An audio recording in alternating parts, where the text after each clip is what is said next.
All right, what's good with it, y'all? It's Logan here. I got my homeboy Elijah. Say what's up, Elijah. What's up, y'all? How y'all doing? Sir, and we're back here again. A little short week this time. We obviously dropped a longer episode last week talking about For All the Dogs. This week we got 4 albums to talk about. Not going to go near in as much depth, even though some of them might deserve it more than what For All the Dogs deserved. But yeah, we're going to talk about these and kind of just get out of here with a short episode this week. Just let y'all know what's dropped lately and go from there, all right? That being said, though, Elijah, how you been, man? What you been up to lately? Yeah, I mean, I've been good. Really just been, trying to work on getting a new job. Waiting to hear back from that. I have a second interview that's supposed to be lined up hopefully next week. The hiring manager got sick, so he kind of was like, I have to reschedule. But I'm going to talk to him Monday, see what's going on. But yeah, other than that, just been doing the same, listening to music like always. Okay, yes, sir. Yes, sir. Yeah, about the same here. Well, I mean, I'm not looking for a new job, but just working, grinding. Still football season. We're nearing the end finally. Not that I'm saying I wanted to end. Like, if we could win a state championship, that would be cool. Obviously, we all know no matter how good you are, the chances of that are extremely slim. But yeah, I can tell the seats it's getting to me. It's getting tiring. But, we're in it for the long haul, as long as it takes, whether that's we got 2 more regular season games and then a playoff game, whether that's only 3 games or whether that's, what would it be, 7, 8 games for a state champ. Either way, whether it's another 5 weeks after that. Let's just say I'm ready for, once all that's done, regardless of how long it goes, to just relax for a bit, enjoy some basketball and wrestling. Right, I was about to say, football's very draining, so I can only imagine. Very, very draining. Outside, late hours, traveling, all that. It gets tiring, but it is fun. Just a lot of kids to deal with, a lot of kids, a lot of problems. But it is what it is. I enjoy it. I love it, regardless of how tiring it can be at times. But yeah, listen to music. I listen to a lot of music, and I'll honestly say the drops that came out this week were very enjoyable. Like I said, in introducing us here, they were a lot more enjoyable than what we got last week. That being said, let's toss it over to Elijah for the first one we're going to talk about, this Offset project. Yeah, so if y'all already know, Offset's part of the Migos. Fortunately, we only have 2 of them now. But we can go back and listen to, the old Migos albums. Offset has always kind of been the lyrical standout amongst the group, honestly, he's kind of carried the lyrics of the group when they were still putting music out together. And that was never more obvious than when they all released their solo albums. Sorry, is my sound okay? Yeah, no, you're good. Okay, sorry. It looks a little weird on my side. But yeah, it was never more obvious than when they all released their solo albums, and Offset's solo album was super, super strong. Whereas Quavo's and Takeoff's weren't exactly on that level.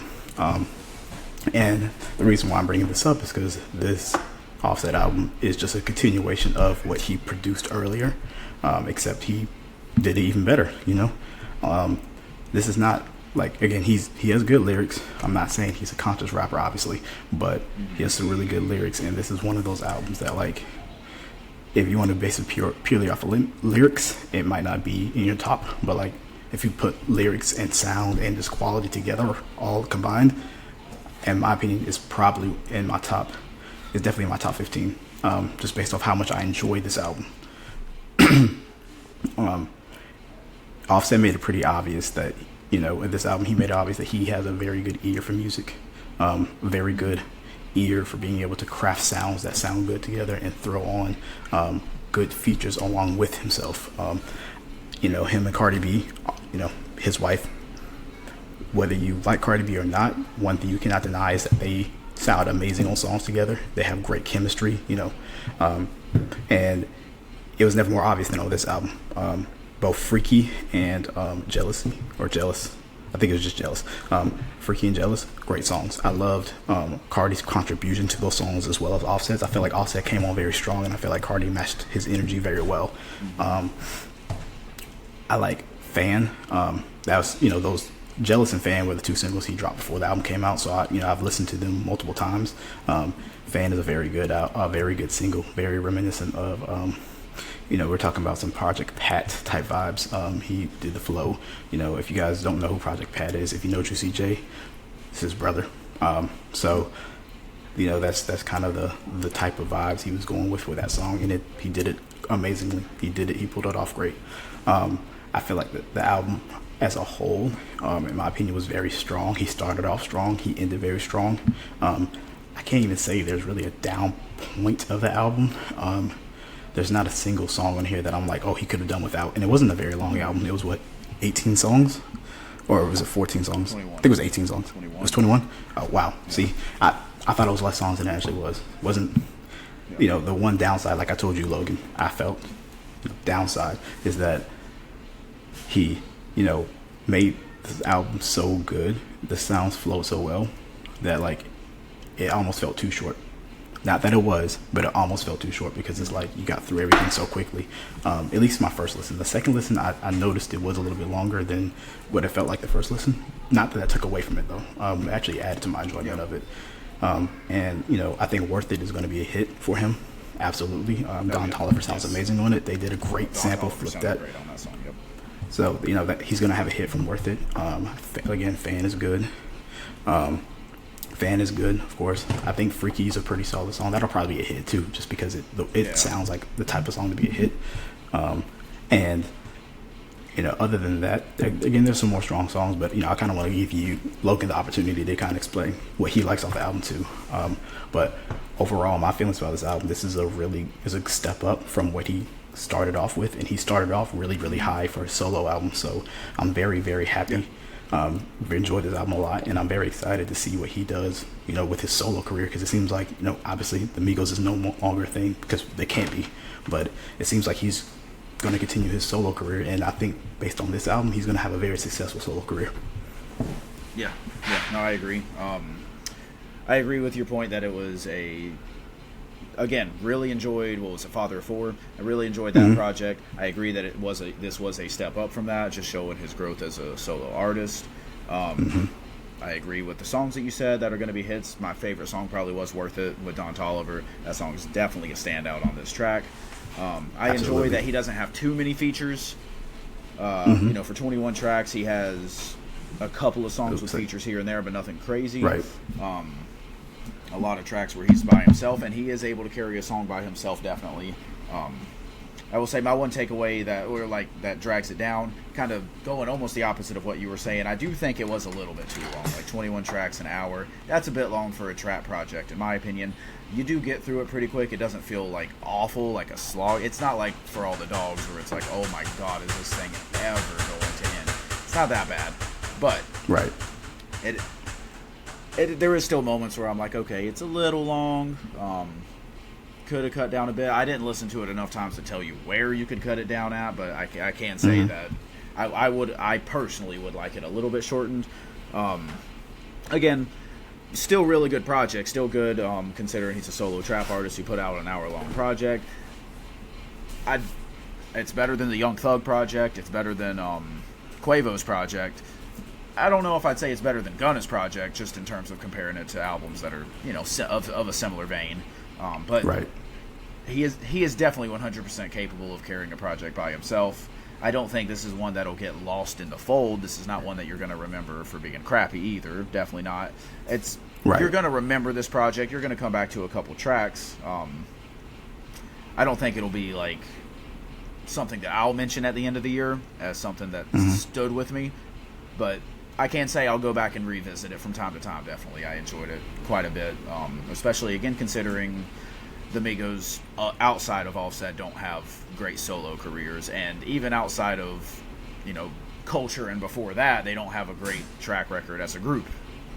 Everything from Culture and back was great, but everything since then, not so great. So it's good to see Offset still got everything in his bag, and he's still improving. And I think the biggest thing this album tells me is like I said, the emphasis is like what you just said. He's still improving. He's still getting better. Mm-hmm. So this is just a great, again, for a solo album. Whoa, that was loud. For a solo album, it's great. Yeah. Okay, I think we're having some technical difficulties. I mean, you sound fine to me. Hold on 1 second.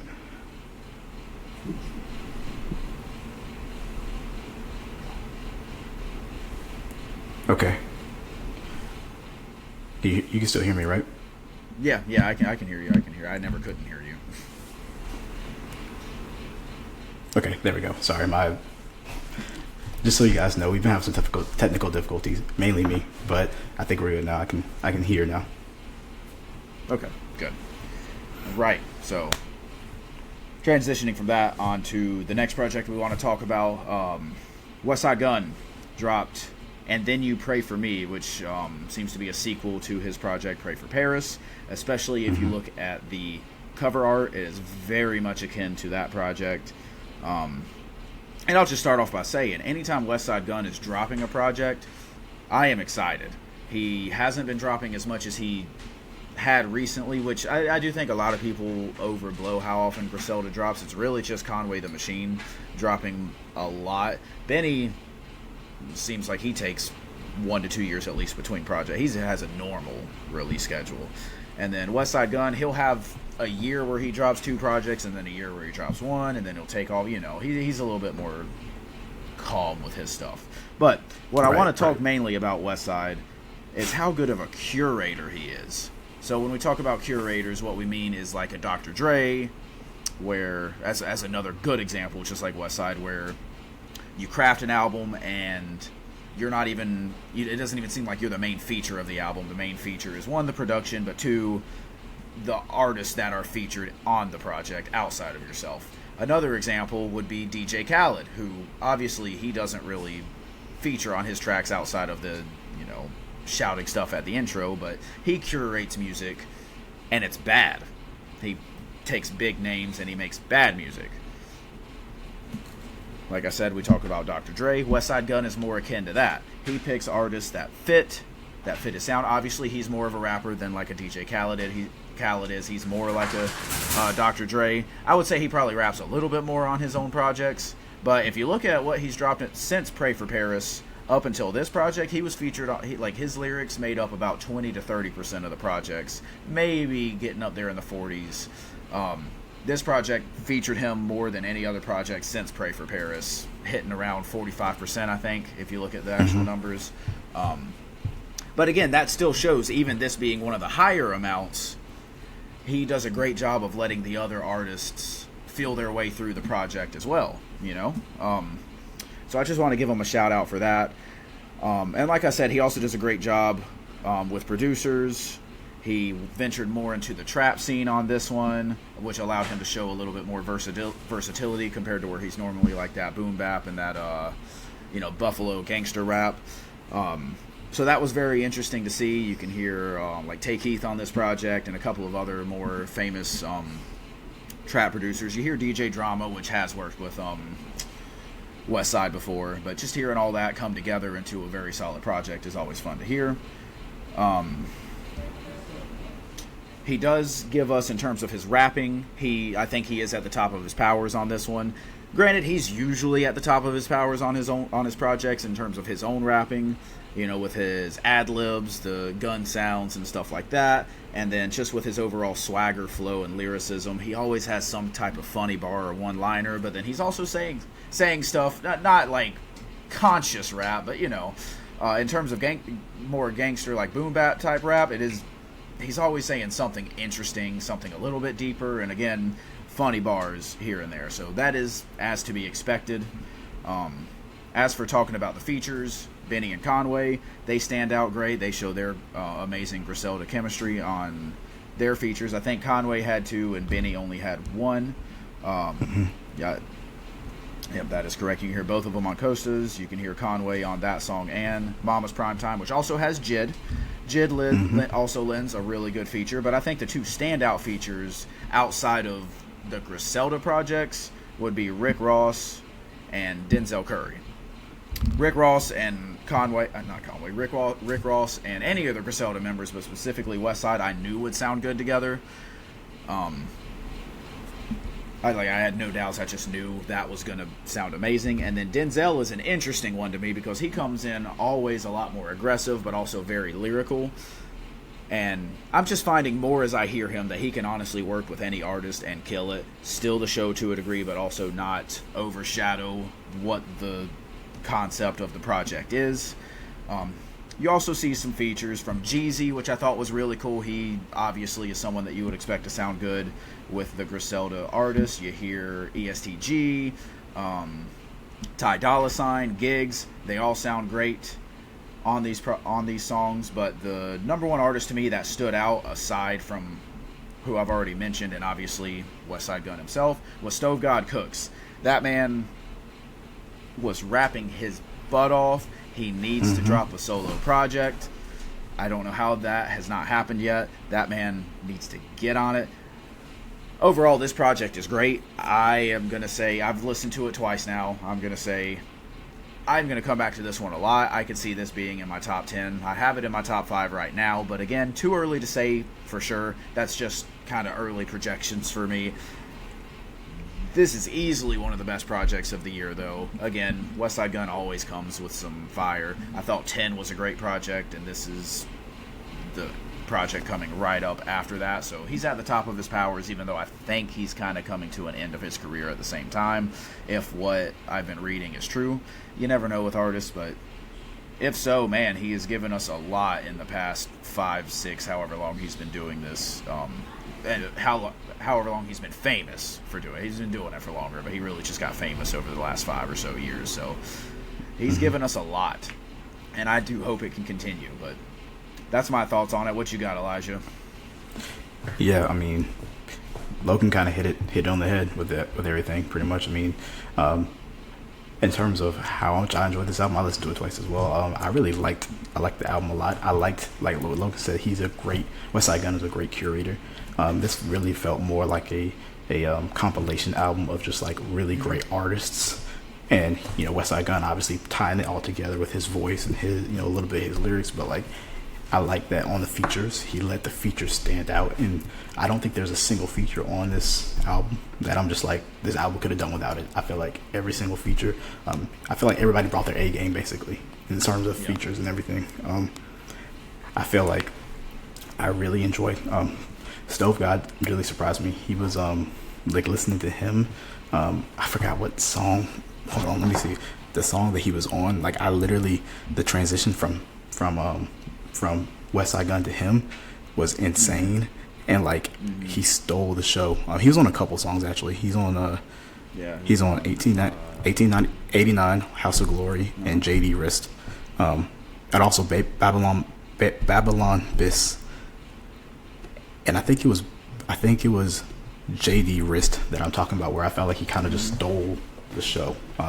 He like stole the show, just his lyrics, and also just his swagger on the song. Like he was rapping like it was his song and not Westside Gunn's. Facts. Which is funny. But again, it felt like everybody was doing that, and that's to me, that's a sign of respect to somebody. Like sometimes you out rap somebody and it's like, damn, that's kind of disrespectful. But like the way people were coming on this album was an absolute sign of respect. Like they were giving him their best because it's Westside Gunn. He does a great job of making sound great.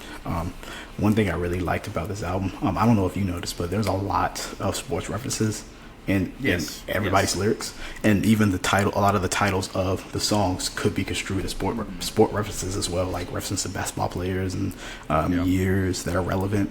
Like, so it was really cool to like see that he tied that all in together, because obviously that was intentional. That was definitely intentional. And I think as far as Griselda, they're always putting out solid projects, and this is another in a long line of solid projects. And I really like that he got Jid on the feature. I felt like that song Mama's it's called Mama's Prime Time. I felt like Mama's Prime Time, that was one of the best songs to me, and that's the second song on the album, so it just kind of set my expectations high, and he continued to meet it throughout the album. My only thing is, again, the only negative I really have is, again, with his curation. And again, this is a little negative, but like, because he's such a great curator, you don't hear as much of him in this album. It got to a point where like you get to the middle of the album and you realize like, dang, I haven't really heard that much of Westside Gunn. I feel like I've heard more of the other artists, and not much of him. Again, that's a tiny negative because it's a great album and he does a great job curating sound. And like Logan said, he's more of a curator anyway, so it makes sense. But if you're just looking for like, him standing out, I don't think he himself necessarily stood out with his lyrics in this album. Again, not that they're bad or anything, but I think what stood out the most about him with this album was, again, his curation skills, his production skills, just him being an artist in general, and also that him rapping over a conductor beat. Oh, always. They have amazing chemistry together. But yeah, if I had to say, this would be in my top. This would definitely be in my top 25. Off of enjoyability, off of just pure like how good this album is. Top 15, easy. Yeah, absolutely. Okay, so moving right along. Like I said, try to get y'all in and out of here as quick as possible. Let's talk about this Bad Bunny project. I do not think we're going to stay long on this one like we did on the last two. But it is definitely worth mentioning because it is currently projected to go number 1 from drops this week. Bad Bunny's obviously one of the bigger artists in the world right now, and for good reason, man. He makes good music. Mm-hmm. I obviously am not someone who understands what he's saying. That's always been a kind of barrier between me getting into his type of music and a lot of other foreign artists. Like, it's just hard to get into music that you don't understand, and I don't want to sit there and read the lyrics and to understand it. But as long as the vibe's there, as long as it's fun to listen to, and I mean, even on the songs that aren't like, hey, let's party, let's have a good time, you can feel the emotion that's coming through or the darkness. I specifically felt that on the intro track right away, set the tone where I was like, oh man, this isn't a song I can vibe to. This is a song where I'm like, oh, I can almost feel what he's saying. I can almost understand just based on the emotion that he's putting out. Right. So, I mean, yeah, overall, I really enjoyed this project. What about you, Elijah? Yeah, I mean, I have to reiterate what Logan said. It's kind of hard. I don't speak Spanish. I know a little Spanish, but not enough for me to be able to listen to a whole album and know exactly what he's saying without looking at the lyrics. Yeah. So again, it's kind of more off vibes. The vibes of the album are great. And I don't mean vibes as in like, oh yeah, it's a party album. Like, the vibes are just great. Every song, like Logan said, you can feel the emotion in it when it's supposed to be an emotional song. You can feel the darkness when it's supposed to be a dark song. You can feel the happiness when it's supposed to be a happy song. I think I think that is exactly why he's one of the biggest artists in the world right now. And I think I might be wrong. He might be the most streamed artist in the world currently. And I might be wrong on that. I'm not entirely sure, but I know if he's not the most streamed artist right now, it's probably The Weeknd, but he's up there. He's definitely top 5, if not the most streamed right now. Yeah. You mean like on the Spotify rankings and stuff like that? Yeah, like that.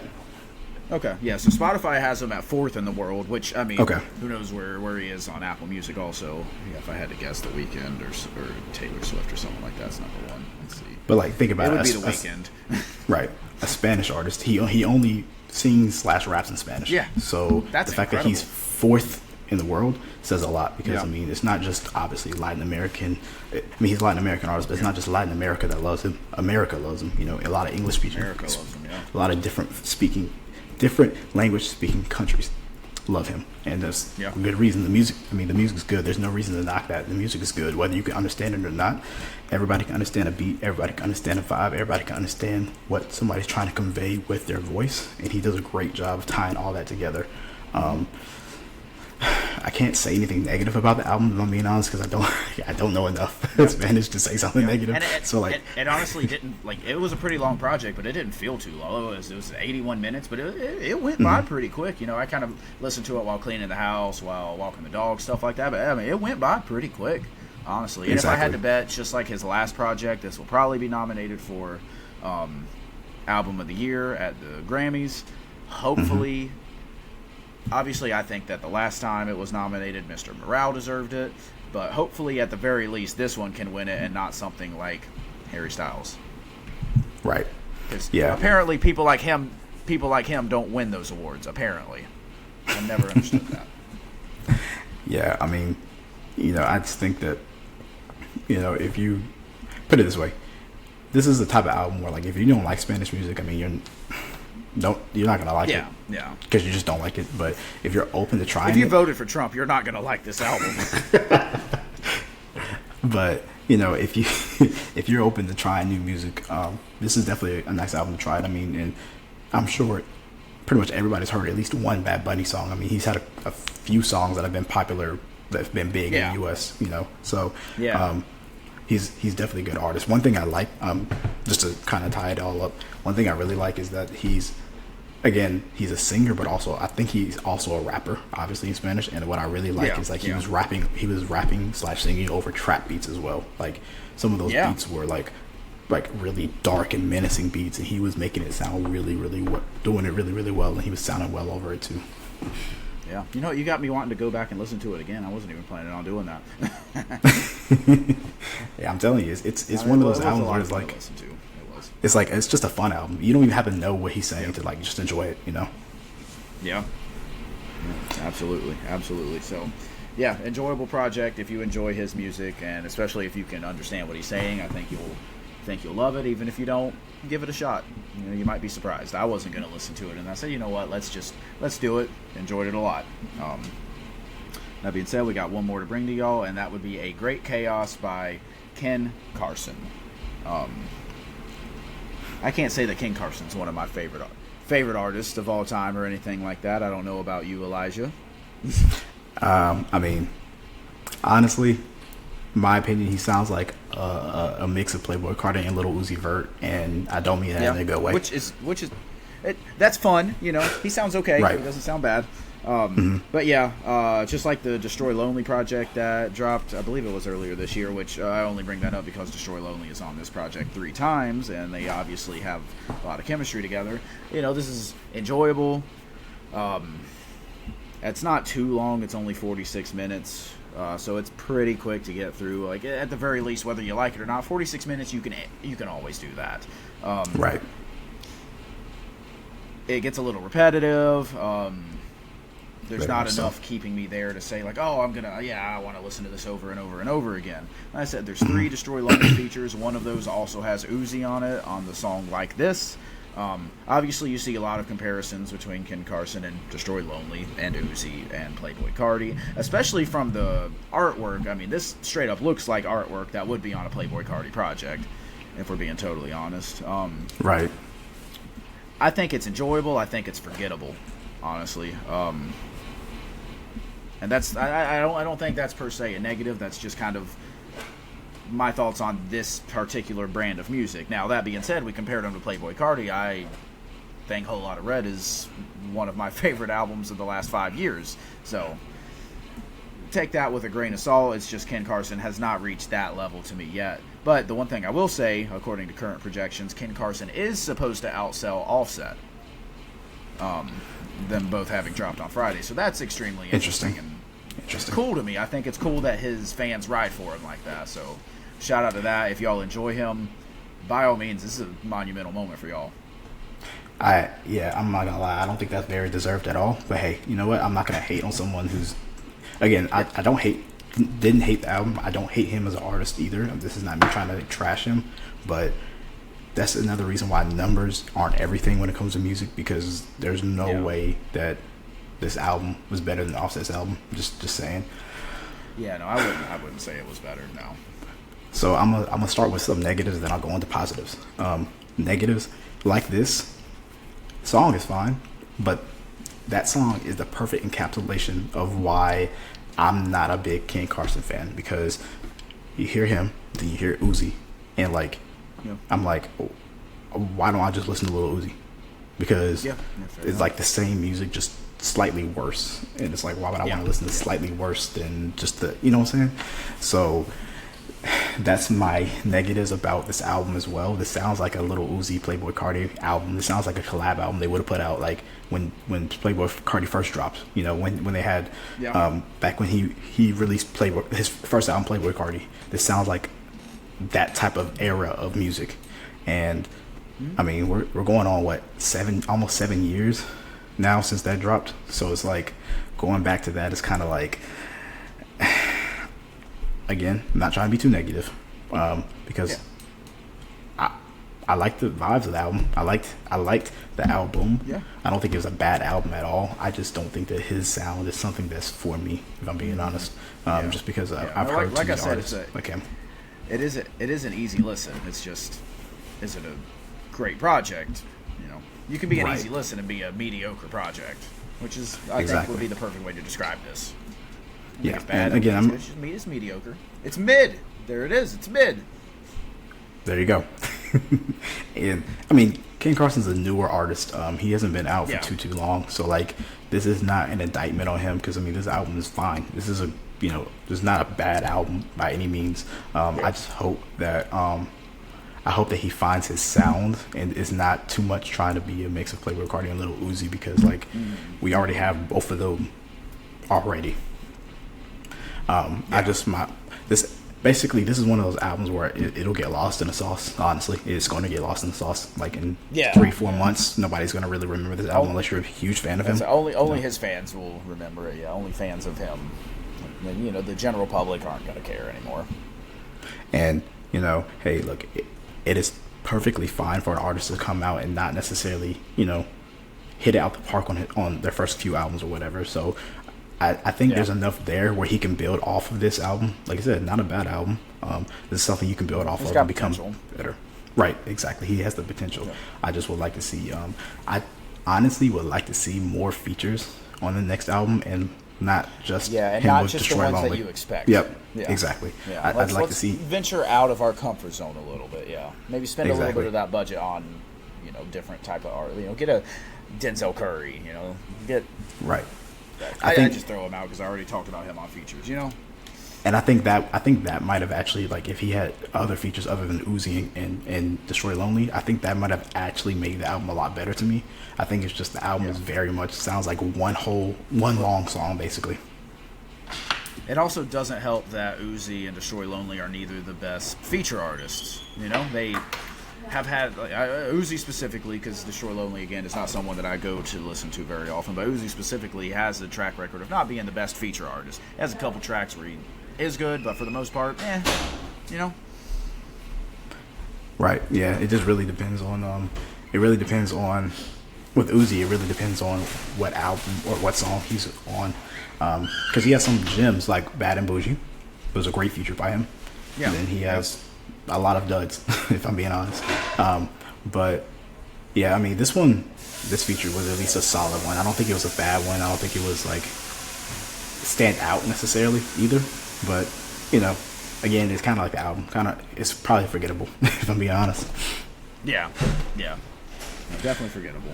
So, yeah, overall, that was probably the worst project to drop this week. I would say the best one was Westside Gunn's. Elijah might tell you it was Offset. Realistically, the one that's going to be remembered the most is going to be Bad Bunny. So we had a pretty solid release week, and Ken Carson. Mm-hmm. Again, not hating on the Ken Carson project. Just out of what we did get, Yeah, I mean, me personally, I think the Westside Gunn and Offset album are on similar tiers for me because I enjoyed the Offset album a lot. Like basically, if it was enjoyability, Offset's up here, Westside's right here, and if it's about like quality, quote unquote, and this is not a negative again, but they just flip basically, so they kind of even out in my mind. So absolutely, I think both of them did exactly what you want them to do. Exactly, and I love that. This is a very good release week. I feel like this is the best release week we've had in a minute, honestly. Overall release week. And it's a little bit of a surprise how good it was. Yeah. Right. And I'm very happy with what we got this week. Hopefully we can get another one before the end of the year because we're kind of getting to that point where things start trailing off. We're close to the cutoff for the Grammys. Not many people drop in December. Really big music. We're halfway through October already. So hopefully we can have one or two more big release weeks with some really good quality music. Kanye is kind of in the era of talking about dropping new music, so maybe in the next 2 years we'll get something from him. Where you still have the potential to get a Taylor's version coming up later this year. I don't know if that's been officially announced or not. So maybe there are a couple big artists that could still drop something. It's also been a while since Eminem dropped, and you never know where he's going to randomly drop something. I don't even know why I'm throwing that out there, but Yeah, it's always a possibility with him. He doesn't really announce his projects anymore. Yeah, I think we're at the point of the year. So just to what Logan was saying, the Grammys cut off. I think it's in November, if I'm correct. I can't remember the exact day, but it's in November. So like any album that's releases after that time is going to be considered for the next year's Grammys. So a lot of times artists and the fear for dropping then is you'll get forgotten. Exactly, or you'll drop right before that cutoff, and then your album doesn't have enough time to even. Like, you could have a great album, but if you drop before that cutoff and you're considered for this year's Grammys, then you're kind of screwed, because no matter how good your album is, if it drops too soon, it's not going to have enough time to, really get enough traction to get up there. But, like Logan said, I'm confident that we're going to get at least one more week like this. I mean, it may not be big names. We may see some lesser known artists, or maybe just some lesser heard from artists that drop some good projects. On that note, looking towards next week, right now, I don't see anything that we would even consider talking about, except Sampha is supposed to be dropping, which, okay, if you don't know, it's been, 6 years since he's dropped a project, and I loved that original project process. So, God willing, that project will drop, and it'll be just as good, if not better. Yeah, I mean, Sampha is great. I mean, he's been great ever since I heard him on Drake's. I think he was on Nothing Was the Same was the first time I heard him. Nothing Was the Same, yeah. Yep. But ever since I've heard him on features on anybody else's song, it's just he's always killed it. He's always been great. So, and you know what's funny? The next week, October 27th, Taylor Swift is supposed to drop 1989 Taylor's version. Yeah, I'm sure that's gonna be one we have to talk about. So I guess I have to listen to that. But no, we're gonna have to. We're gonna have to. Yeah, that's a good album, though. That's a good album. Listen, I'm not a hater, but I'm also not a huge fan of Taylor Swift. But that was kind of during her. That was during her. I'm gonna say era, where she was dropping good music from 1989, which that should not have taken the Grammy over To Pimp a Butterfly. But regardless, that is still a good project. 1989, Red. All the way through Reputation, I think, was kind of her best era, if you'll allow me to say that. So, could be fun, and it's always fun to hear her on like some In the Vault tracks and some songs where she has a random feature added to a track we already heard. I think on her last one, she dropped a song with Haley Williams, so that was cool. Even if that track didn't stand out that much, it was cool to hear regardless. So maybe we'll get something else like that. Yeah, I mean, hey, who knows? Maybe we'll get a hidden track about Travis Kelce, too. Oh, dear God. I'm glad he's making her famous, man. Right. He must help dating a NFL player. Oh, man. Who knows where she'd be without him? That is my favorite new trend on TikTok. Just talking about how she's gonna blow up because of him. But yeah, no, I mean, she's Taylor Swift's obviously one of the biggest artists in the world. She's one of the biggest artists of all time at this point. So, I'm not necessarily looking forward to it, but you know what? I'll go into it with a open mind. It's always worth listening to, if for nothing else. I mean, I'm assuming you might have never heard that album actually. But if you have, it's been a long time, I'm sure. I mean, I remember some songs of it. Yeah. Ironically, granted, it's not mine, it's my wife's, but we have that album on vinyl, so I do enjoy that one. I'm about to say, it probably sounds good on vinyl. Like, that's definitely one of those that sounds good on vinyl. Yeah. Because Bad Blood was on that album, right? I think that was Red. That was Red? 1989 had let's see what it had on there. Shake It Off. Shake It Off was the big song. Blank Space, Shake It Off. It was Bad Blood. Bad Blood was on that. I stand corrected. My apologies. Yeah, I thought so. Because I remember at that time that was like a big song Swifty. Too. See, like I told you, I know songs off the album. I just, But again, I'm willing to give it a chance. And also, I just want to say this before we log off. I do want to support. I do love the fact that she's remaking all her albums. and re-releasing them because the guys didn't know. Big controversy happened where Scooter Braun basically brought out her catalog, and when someone buys your catalog or somebody owns rights to your music, that means that you technically can't do anything with that music unless they say you can. And I don't know all the intricacies, but I'm sure that he doesn't seem like a good dude, put it that way. I like that she's re-releasing her music under her own, like on her own.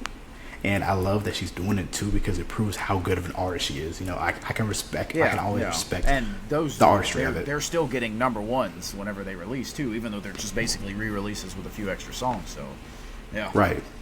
It's also fun to hear her do her old music with her new sound now, because like she just went back and redid Speak Now, and that was one of her more country albums.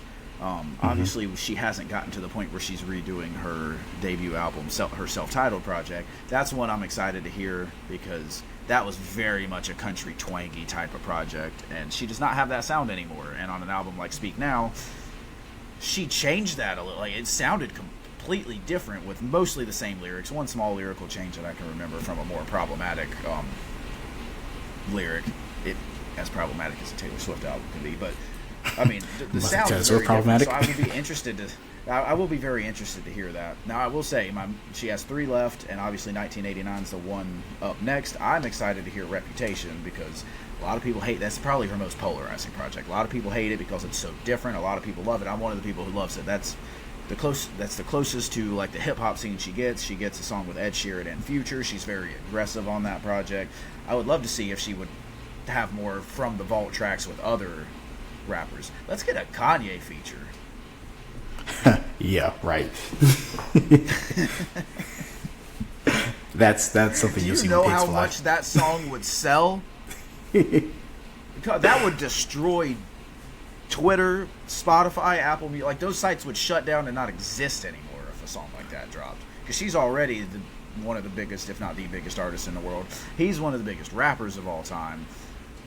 And they have that beef, if you will. They seem to have cleared everything up for the most part, at least in the public they have. So that would just be such a big moment for music in general. Yeah, I would be entirely surprised if that ever happens, but I would gladly listen to that. Happening. I would gladly listen to it in a heartbeat if it came out, because that'd be one of the biggest moments ever. Yeah, but no, overall, I do look forward to hearing more of that sound, because that was, again, my favorite version of her music. So, again, I know a lot of people who did not like it because it's so different from what she usually puts out, but I think that's why I did like it. I like the aggressive version of her. Yeah, I mean, I personally, I feel like when things are, when artists step outside their comfort zone, of course, because, I mean, and again, I don't know if she really stepped outside her comfort zone or she just did something that she's been wanting to do for a while. Because the one thing about Taylor Swift, she's very flexible. She's been very flexible throughout her career in terms of changing her sound. So there's no guarantee that she actually stepped out of a comfort zone. But she definitely didn't play it safe, put it that way. She didn't play safe with that album. And I like when artists do that because, again, I appreciate true artistry. And I may not be a big Taylor Swift fan, but I can respect her artistry. I can respect her as an artist and how great of an artist she is, a musician she is, Yeah, absolutely. So, got a little off topic there at the end. Just looking forward to what's coming out next. Like I said, we look forward to seeing what's dropping. Hopefully some more good music can come. But that being said, let us know what y'all thought about the releases this week. And I'll let you close it out, Elijah. Yeah, I mean, standard things, guys. Just follow us on TikTok, follow us on Instagram, Twitter, interact with us, let us know how you liking it. We're experimenting with new setups. I think this one's going to release a day earlier than it usually does, so we're kind of experimenting with just new windows of releasing and new things to do. So just let us know how you feel about those things, and we will take any suggestions you guys have, and I'm not going to say we're going to apply them, obviously, because we can't do everything. But, we're going to take what you guys like and try to do that more, and what you guys don't like and try to do that less.